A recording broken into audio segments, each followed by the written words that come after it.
ಎಲ್ಲದಕ್ಕೆ face ಮಾಡ್ದೆ ಏನಣ್ಣ ಹಿಂಗೆ ಹೇಳ್ತೀನಿ ನಾನು ಹೇಳ್ದಲ್ಲಪ್ಪ ಜನಾರ್ದನ್ ರೆಡ್ಡಿ ಅವರ ಬೀದಿಯಿಂದ ಮೇಲೆ ಬಂದಂತನಪ್ಪ ನಾನೇ ಕೇಳ್ತೀನಪ್ಪ ಅಲ್ಲಪ್ಪ ನಾವೆಲ್ಲ ಕೂಡ ಸ್ಲಮ್ಸ್ ಮತ್ತೆ ಸ್ಲಮ್ಮೇ ನಾವು ಮತ್ತೆ ಈಗ ಕಾರ್ಯಕರ್ತರ ಪಾರ್ಟಿ ಪಾರ್ಟಿ ತುಂಡಾಗಿ ಹೋಗ್ಬಿಟ್ಟಿದೆ ಬಳ್ಳಾರಿಯಲ್ಲಿ. ಒಂದು ಕಡೆ ಒಂದು XML ಒಂದು ಕಡೆ ನಿಮ್ಮದು, ಒಂದು ಕಡೆ ಅವ್ರದ್ದು, ಇನ್ನೊಂದು ಇತರ ಒಬ್ಬರದ್ದು ಒಂದೊಂದು ಟೀಮ್ ಆಗ್ತಾರೆ. ಇನ್ನ 3 ವರ್ಷ ಇದೆ ಅಣ್ಣ ಎಲೆಕ್ಷನ್, ಇಷ್ಟೊಳ ಸರಿ ಹೋಗ್ತಾರೆ. ಯಾಕೆ ಯೋಚನೆ ಮಾಡ್ತೀವಿ? ಡೆಲ್ಲಿಗೆ ಹೋಗ್ತೀನಿ ಅಂತ ಹೇಳ್ತಿದ್ರೆ ಇಲ್ಲಿ ರಾಜ್ಯ ನಾಯಕರು ನಿಮ್ಮ ಜೊತೆ ಮಾತನಾಡ್ತಿದ್ದಾರೆ. ಡೆಲ್ಲಿ ನಾಯಕರು ರಾಜ್ಯ ನಾಯಕರು ಒಟ್ಟಿಗೆ ಸೇರಿ ನಿಮ್ಮಲ್ಲಿ ಇರ್ತಕ್ಕಂಥ ಅಸಮಾಧಾನ ಹೋಗ್ಲಾಡಿಸೋ ಪ್ರಯತ್ನ ಮಾಡಿದ್ರೆ ನೀವು ರೆಡಿ ಇದ್ದೀರಾ? ಎಲ್ಲರೂ ಒಂದಾಗಿ ಪಾರ್ಟಿ ಅಂದ್ರೆ ಎಲ್ಲರೂ ಕೂಡ್ಕೊಂಡು ಹೋಗ್ಬೇಕು, ಒಂದಾಗೋಣ. ಮತ್ತೆ ಪಾರ್ಟಿ ಕಟ್ಟನೆ ತಪ್ಪೇನಿದೆ ಅಂದ್ರೆ ಈ ಅಸಮಾಧಾನ ಕ್ಷಣಿಕ ಮಾತ್ರ ಅಂತ ಆದ್ರೆ ಹಂಗೆ ಇರ್ಬೋದೇನೆ. ಕೆಲವರು ಅಂದ್ರೆ ಕ್ಷಣಿಕ ಅಂದ್ರೆ ಪಾರ್ಟಿಗೆ ನನಗಿರೋಂಥದ್ದು ಕ್ಷಣಿಕ ಮಾತ್ರ, ವ್ಯಕ್ತಿಗಳ ಬಗ್ಗೆ ಕ್ಷಣಿಕ ಅಲ್ಲ, ಅದು ಮುಂದುವರಿತದೆ. ಇನ್ನೊಂದು ಹೇಳಿದ್ರಿ, ಜನಾರ್ದನ್ ರೆಡ್ಡಿ ಅವರು ಬಳ್ಳಾರಿ ಬಂದ ನಂತರ ಗುಂಪುಗಾರಿಕೆ ನಿನ್ನೆ ಸ್ಟೇಟ್ಮೆಂಟ್ ಕೊಟ್ಟರೆ, ಅಂದ್ರೆ ಜನಾರ್ದನ್ ರೆಡ್ಡಿ ಅವರು ಬಳ್ಳಾರಿ ಬಂದ ನಂತರ ನಮ್ಮ ಪಕ್ಷದಲ್ಲಿ ಗುಂಪುಗಾರಿಕೆ ಮಾಡಿದ್ರು ಅಂತ. ಯಾವ ರೀತಿ ಗುಂಪುಗಾರಿಕೆ ಮಾಡಿದ್ರು ಸರ್? ಅದೇ ಅವ್ರು ಎಲ್ಲಾ ಕಡೆ ಕೂಡ ಡಬಲ್ ಸ್ಟ್ಯಾಂಡ್ ತಗೊಂತಿದ್ರಪ್ಪ. ಅವನು ನಮ್ಮ ಸುರೇಶ್ ಬಾಬು 2 ಬಾರಿ ಸೋತೋಗ್ಯಾನಪ್ಪ ಪಾಪ. ಅವನು ಎಲ್ಲ ಕೂಡ ಕಳ್ಕೊಂಡಾನ. ಅವನು ಸೋಲಿಸ್ಬೇಕಂದ್ರೆ ಇನ್ನೊಂದು ಗುಂಪು ಕಟ್ಟಿ ಎತ್ತಿರ್ತಾನೆ. ಈ ಬಳ್ಳಾರಿ ನಗರದಲ್ಲಿ ಒಂದು 3 ಗುಂಪು ಮಾಡಿ ಇಟ್ಕೊಂತಾನಪ್ಪ. ಅದು ಯಾವನೇ ಅವನು ಏನೇನು ಮಾಡ್ಕೊಂತಿದ್ದಾನೆ ಗೊತ್ತಿಲ್ಲ.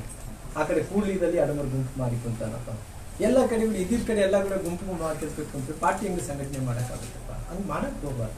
ಹೌದಪ್ಪ, ಅವರು MLA ಆಗಬೇಕು, ನಾಳೆ ಭಗವಂತ ಅವಕಾಶ ಕೊಟ್ಟು ಅವ್ರು ಮಿನಿಸ್ಟರ್ ಆಗಿ, ನಮ್ದೇನು ತಪ್ಪೇನಿಲ್ಲಪ್ಪ. ಸರ್, ನೀವು ಕೋರ್ ಕಮಿಟಿ ಸದಸ್ಯರಿದ್ದೀರಿ, ಜನಾರ್ದನ್ ರೆಡ್ಡಿ ಅವರಿಗಿಂತ ಒಂದು ಸ್ಟೆಪ್ ಮುಂದಿದ್ದೀರಿ.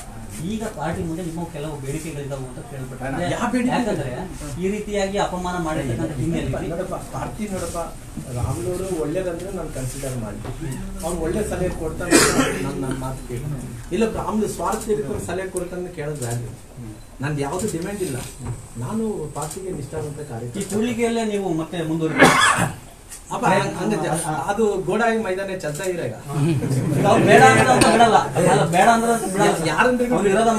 ರಾಮುಲವರು ಇವಾಗ ಬಳ್ಳಾರಿ ಗ್ರಾಮಾಂತರದಲ್ಲಿ ಸೋಲ್ತೀನಿ ಅಂತ ಗೊತ್ತಿದ್ದು ನಿಂತೇ ಇಲ್ಲ. ಯಾಕಂತ ಹೇಳಿದ್ರೆ, ಇಲ್ಲ ರಾಮುಲವರು ಹಿಂಗ ಸ್ವಂತ ಕ್ಷೇತ್ರದಲ್ಲಿ ನಿಲ್ಲಕ್ಕಾಗಲ್ಲ, ಎಲ್ಲೋ ಹೋಗಿ ಗೆದ್ದು ಬರ್ತಾನೆ ನಿಂತಿರ್ತಾರೆ. ಈ ಸಲ ಬಂದು ಸೋತಾಗಿನಂತ ನೋವು ಪಡ್ತಾ ಇದ್ದಾರೆ. ಅವ ರಾಮುಲವರು ಕೂಡ್ಲಿದಲ್ಲಿ ನಿಲ್ತೀನಿ ಅಂದ್ಮೇಲೆ ಕೂಡ್ಲಿದಲ್ಲೇ ನಿಲ್ಲೋದು ಗೋಡಾಯಿ ಮೈದಾನ. ಅಂದ್ರೆ ನಿರ್ಧಾರ ಬದಲಾವಣೆ ಇಲ್ಲ, ನಿರ್ಧಾರ ಬದಲಾವಣೆ ಇಲ್ಲ. ಹಂಗೆ ನಿಲ್ದ ಪಾಪ ಅಲ್ಲೆಲ್ಲ ಕಾಯ್ತಿದ್ದಾರೆ. ನನಗೆ ಬಹಳ ಮಂದಿ ಅಲ್ರಿ ರಾಮುಲವ್ರಿಗೆ ಯಾವತ್ತು ಕೂಡ್ಲಿ ಜನರು ಬಿಟ್ಟುಕೊಟ್ಟಿಲ್ಲ, ಇವತ್ತು ಯಾಕೆ ಬಿಟ್ಟು ಆದ್ರೂ ಜಿಲ್ಲೆ ಬಿಟ್ಟು ಹೋದಂಗ ಆಗ್ತದಲ್ಲ. ಇರ್ಲಿ ಕೂಡ ನಂದು ಹಳೆ ಜಿಲ್ಲೆ ಅಲ್ಲಪ್ಪ, ಡಿವೈಡ್ ಆಗಿದ್ದೆ ಇವಾಗಪ್ಪ. ನಾನು ಪಾರ್ಲಿಮೆಂಟ್ ಕ್ಷೇತ್ರ ಪಣ ಹಂಗಲ್ಲಪ್ಪ, ಪಾರ್ಲಿಮೆಂಟ್ ಕ್ಷೇತ್ರ ಲೆಕ್ಕ ಮಾಡಪ್ಪಣ. ಈಗ ಅದು ನಮ್ಮ ಜಿಲ್ಲೆ ಆಗಕ್ಕೆ ಸಾಧ್ಯನೇ ಇಲ್ಲ. ಹೊಡೆದ ಹಾಳು ಮಾಡಿ ಆಲ್ರೆಡಿ ನೀವು ರೆಡಿ ಆಗ್ತಾ ಇದ್ದೀರಿ. ನೀವು ಜಿಲ್ಲೆ ಬಿಟ್ಟು ಹೋದ್ರೆ ಏನ್ ಸಿಗ್ನಲ್ ಕೊಡ್ತೀವಿ? 3 ವರ್ಷ ಇಲ್ಲ ಹೇಳಕ್ಕಾಗಲ್ಲ. ಈಗ ನಾಳೆ ಕಾಂಗ್ರೆಸ್ ಏನಾದ್ರು ಸ್ಪ್ಲಿಟ್ ಆದ್ರೆ ಏನಾದ್ರೂ ಆಗ್ಬೋದು. ಆಯ್ತಲ್ಲ, ನೀನು ಭವಿಷ್ಯ